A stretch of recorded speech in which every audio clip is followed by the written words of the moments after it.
The film I'm showing here is called Concrete Forms of Resistance, and it's filmed in Tripoli in Lebanon. And it centres on a site designed by the Brazilian architect Oscar Niemeyer. It's now largely abandoned. It was designed to be an international trade fair, a huge, great international expo, but it was never quite completed. It was just about finished in 1975, and then the Lebanese civil war broke out. So the site was occupied by various different militia, and then the Syrian army were there until about 1999. So today it's this vast site in the centre of the city, which that nature is gradually encroaching upon and reclaiming.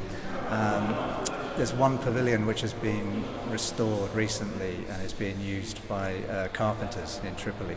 It's a scheme to support the artisan furniture makers and wood craftsmen of Tripoli, and that's something that really sparked my interest in going to this site and seeing it for myself. Yeah, I'm excited tonight to show the film here because Sam McLaughlin and David Chatton Barker scored the soundtrack for the film, and tonight they're performing a live improvised soundtrack.